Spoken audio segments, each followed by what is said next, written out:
Mesdames et messieurs, bonsoir. RTG Boulbinier, les titres du journal. La Direction nationale des archives à l'heure du renouveau. Dysfonctionnement et manque de leadership sont les mots dont souffrait ce service que la nouvelle direction compte rendre compétitif.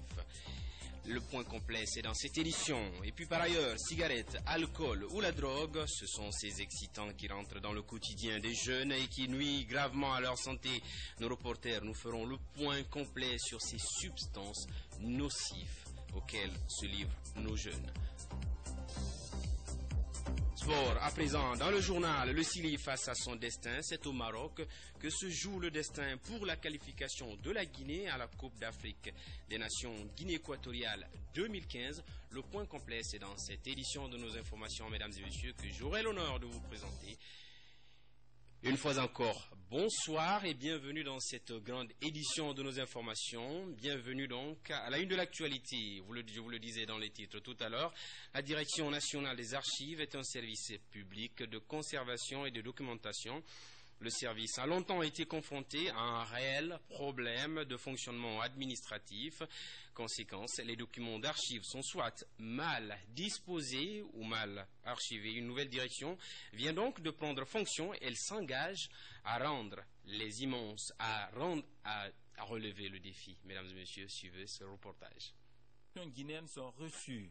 Appelé Archives nationales, ce service public a longtemps mal fonctionné. Conséquence, les documents publics d'importance nationale sont mal conservés, sans aucune norme en matière de transfert de documents d'archives. Un défi que la nouvelle direction compte relever. En principe, un versement des ministères doit obéir aux règles suivantes. Il y a un bordereau de versement qu'on envoie. Il recense tous les documents qui doivent être versés. On évalue les métaux linéaires, les dates extrêmes. Et tous les documents recensés dans un bordereau de versement doivent venir le même jour. C'est ça le versement. Mais ce versement a été presque un vrac. Depuis plusieurs années, le service n'a reçu presque pas de documents publics importants. Avec la relance des activités d'archivage, la direction s'est dit déterminée à recevoir les documents publics des archives de l'intérieur et de la capitale. Pour le réaliser, le service a besoin de plusieurs rayons. Il fait extrêmement chaud. Vous-même, vous avez chaud. On a plus de 18 degrés ici. Ça, c'est pour les papiers. Mais pour les hommes, il faut quand même qu'on refroidisse un peu ici. Donc, il n'y a pas de climatiseur. Vous regardez le sol, il est plein de poussière. Ensuite, on n'a pas suffisamment de rayonnage pour pouvoir mettre ces documents dessus. On a des salles en haut, mais on n'a pas de rayonnage. On a aussi besoin des blouses de travail, des cache-nez, qu'on appelle aussi des bavettes, en même temps du lait, pour éviter que les archivistes tombent malades. Un personnel de 133 fonctionnaires sont au compte de ce service. La plupart affectés à la faveur du concours de recrutement de 2005. Ils sont confrontés à un réel besoin de qualification et d'adaptation au métier d'archivage.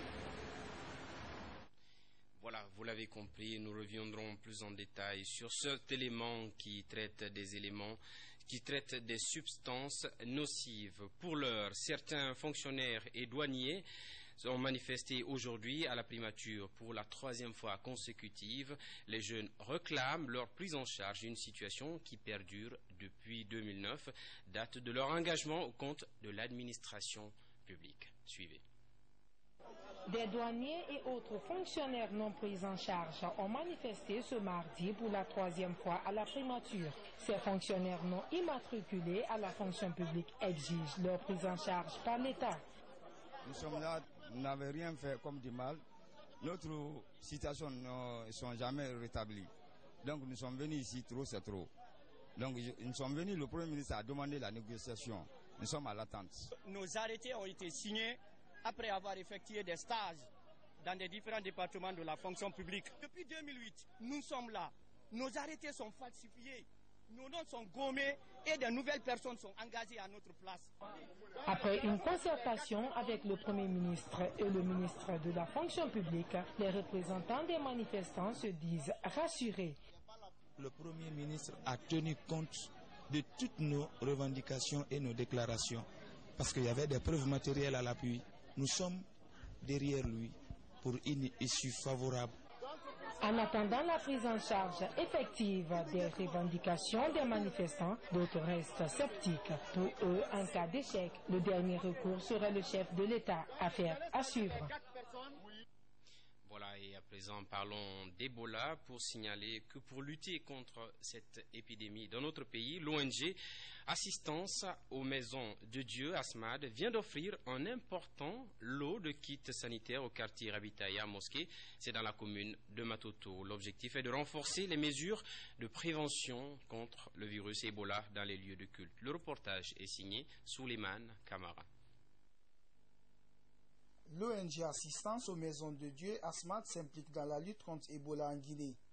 Elle vient d'offrir des kits sanitaires à la mosquée de Rabitaya, en signe de soutien à la riposte à l'épidémie d'Ebola, déclarée comme une urgence nationale par le président guinéen. Depuis le mois d'août, nous sommes sur le terrain. Nous nous battons aux côtés de tous les lieux de culte, des mosquées et églises, pour assurer leur entretien. On vous remercie très bien de nous avoir reçus aujourd'hui les kits que vous avez envoyés, les savons, les nattes. On a bien reçu. L'initiative vise à prévenir le virus Ebola dans les lieux de culte du pays. L'opération couvre sa phase expérimentale, les mosquées et églises de Conakry.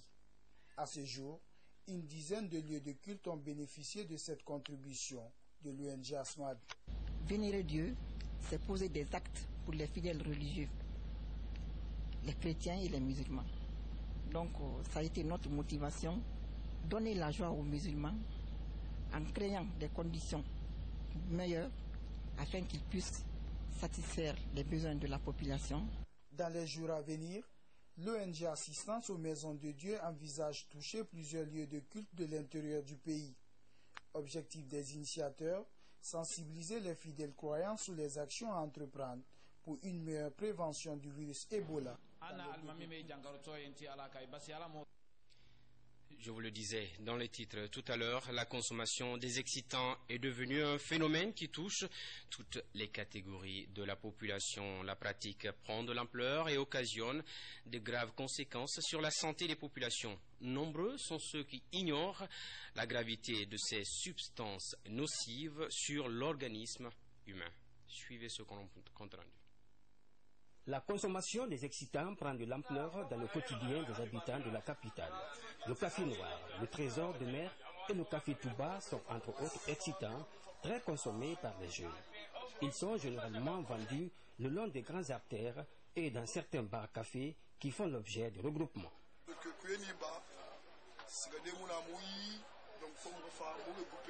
Le matin, nous n'avons pas où aller, donc nous venons ici pour passer le temps. Parce que nous ne travaillons pas.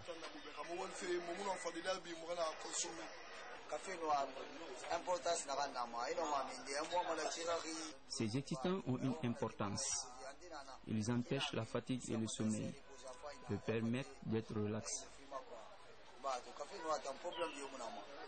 Ces aliments préparés à base de produits de forte dose d'excitation ont un impact sur l'organisme humain, à en croire certains médecins.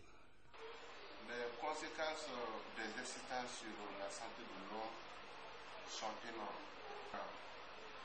Il y a d'abord sur le cœur, sur tous les organes vitaux même, d'une manière générale. Le cœur, le rein, le poumon, le foie, et puis l'appareil digestif aussi. Malgré ces conséquences, nombreux sont ces jeunes qui continuent à prendre ces excitants sans connaître les inconvénients sur leur organisme. Un reportage signé Moriba Fofana, rendu en studio par Mamadi Koma. Et puis, je vous le disais dans les titres tout à l'heure, page sport, le Syrie national face à son destin. Le Syrie national de Guinée joue demain à Casablanca contre l'Ouganda. C'est au compte de la 6e et dernière journée des éliminatoires de la Coupe d'Afrique Guinée équatoriale 2015. Le compte-rendu de nos envoyés spéciaux Morla Yeressa et Moussa Namina Keita. Suivez. Après sa belle prestation contre les éperviers du Togo à Lomé pour un score écrasant de 4-1, le Syrie national de Guinée croisera le fer avec l'écran d'Ouganda pour le compte de la dernière journée ce mercredi 19 novembre 2014 à Casablanca au Maroc. Cette rencontre alimente déjà les milieux sportifs marocains. Les supporters du Sili national de Guinée et ceux des Ougandais se mobilisent pour conférer à cet événement une dimension internationale. Un match décisif pour les Guinéens qui auront à cœur de se relancer et espérer être l'une des équipes qualifiées de sa poule. Je dirais qu'il y a deux paramètres. Bien sûr qu'il faut que nous on reste concentrés sur notre jeu et sur notre objectif et surtout ne pas croire que c'est arrivé. J'ai bien dit après le match que la victoire au Togo ne sert à rien si elle n'est pas suivie d'une victoire contre l'Ouganda. C'est ce qui compte, c'est fondamental. Après, derrière, cette équipe d'Ouganda aussi, elle est là pour nous poser des problèmes. Je pense qu'elle en a posé à tout le monde. Elle concède peu de buts. C'est une équipe qui est difficile à manœuvrer. Donc on aura du pain sur la planche pour trouver l'ouverture. Tout porte à croire que le Sili national de Guinée est face à son destin. Sur ce, chaque Guinéen doit s'impliquer pour dégager les solutions immédiates quand on sait qu'une équipe nationale de football n'est qu'une souveraineté nationale pour un pays. L'entraîneur principal, Michel Dessuyer et ses poulains auront du pain sur la planche, même si la prestation de la 5e journée peut pousser le Sili à être plus proche de l'objectif. Que le vœu de succès accompagne le Sili national de Guinée. Voilà, restons toujours avec le Sili national de Guinée pour se poser une question. Que pensent les supporters du Sili ou que pensent les supporters de cette équipe? Même si bon nombre de ces supporters pensent que le Sili est une équipe qui évolue en dents de scie, mais ils espèrent une qualification des amis de Ibrahima Traoré en Coupe d'Afrique. Mohamed Yampessouma, Kaba Magasuba. Après sa brillante et écrasante victoire face aux éperviers du Togo à Lomé sur le score de 4-1, le Sili de Guinée joue sa dernière rencontre de qualification pour la Coupe d'Afrique des Nations 2015 ce mercredi contre l'Ouganda au Maroc. Un match plein d'enjeux, surtout que les poulains de Michel Doucier partagent le même point que leur adversaire direct. Les amis de Sedouba Souma, auteurs du triplé contre le Togo, doivent être plus déterminants face aux Ougandais déjà vainqueurs au match aller à Kampala. Les supporters du Sili sont méfiants, mais optimistes. On a constaté qu'il y avait une grande détermination de la part de nos jeunes et je suis sûr et certain qu'en restant sur cette lancée, le prochain match aussi leur sera favorable. Beaucoup de chances sont ouvertes pour le Sili parce que mentalement ils sont forts, parce qu'ils viennent de faire une grande victoire. Je suis optimiste, je suis sûr que le match de Togo était un match très compliqué. Ils ont pu franchir l'étape togolaise. Je pense que le match contre l'Ouganda sera un match de nuit. Conscient de la situation sanitaire que traverse le pays, certains fans de l'équipe nationale de Guinée pensent que la victoire contre l'Ouganda serait un ouf de soulagement pour oublier la maladie. Et voilà. Nous souhaitons vivement bonne chance à l'équipe guinéenne, qu'ils comprennent que toute la population leur soutient et qu'ils doivent fournir assez d'efforts pour nous faire plaisir vu la situation actuelle du pays. Donc la victoire emportera beaucoup de joie dans le pays. Le match qui doit se jouer est un match très important pour nous. Surtout ça intervient à un moment où nous sommes particulièrement préoccupés par ce problème d'Ebola. La poule est dominée par le Ghana avec 8 points, respectivement suivi par l'Ouganda et la Guinée à une longueur et le Togo à 6 points. Rien n'est encore joué dans ce groupe. Pour être au rendez-vous des Guinée équatoriale 2015, le Sili de Guinée doit impérativement s'imposer ce mercredi face à la surprenante équipe ougandaise. En tout cas, le dernier match du Sili encourage, mais chaque rencontre a ses réalités. Bon vent à l'équipe nationale de Guinée. Bon vent à l'équipe nationale de Guinée pour ce match de demain. Et puis, page noire à présent dans ce journal. Mohamed François Falcone n'est plus. Ce monsieur fut un grand combattant dans la lutte contre la corruption en Guinée. Il est mort le week-end dernier à l'âge de 89 ans des suites de crise cardiaque. Pour plus d'informations sur cet homme, suivez ce reportage de Bakary Bamba Condé. Promouvoir la bonne gouvernance. C'est quoi? On va lire les deux tirets. C'est accroître l'efficacité du et renforcer les moyens d'action. Cette voix, vous ne l'entendrez plus. Né en 1966 à Kindia, Mohamed François Falcon a tiré sa révérence dans la nuit du dimanche au lundi à son domicile des suites de crise cardiaque à l'âge de 49 ans. Pendant plusieurs années, Falcon s'est impliqué dans la lutte contre la corruption qui gangrène l'économie du pays. Il a en outre à maintes reprises lancé des cris d'alarme sur la progression du dit fléau. Au front de la lutte contre la corruption, Falcon était connu pour les conférences de presse qu'il animait, les séminaires de renforcement des capacités pour les journalistes et autres plaidoyers. Dans ses sorties médiatiques, il annonçait son intention de mettre un terme à la corruption en Guinée à travers la promotion de la bonne gouvernance, pour en finir avec la pauvreté et la misère. Car selon lui, la Guinée a perdu plus de 500 milliards de francs guinéens ces dernières années pour faire de corruption. Sous son initiative, le Parlement avait reçu pour adoption un projet de loi anticorruption, car la particularité de cette loi, c'est sa prise en compte de la coopération internationale dans le combat contre la corruption. François Falcon est parti laissant derrière lui une veuve et un garçon. Paix à son âme. Amen. Voilà, paix à l'âme de François Falcon. Il est mort, je vous le rappelle, le week-end dernier à l'âge de 49 ans des suites de crise cardiaque. Voilà, mesdames et messieurs, ainsi prend fin cette édition de nos informations.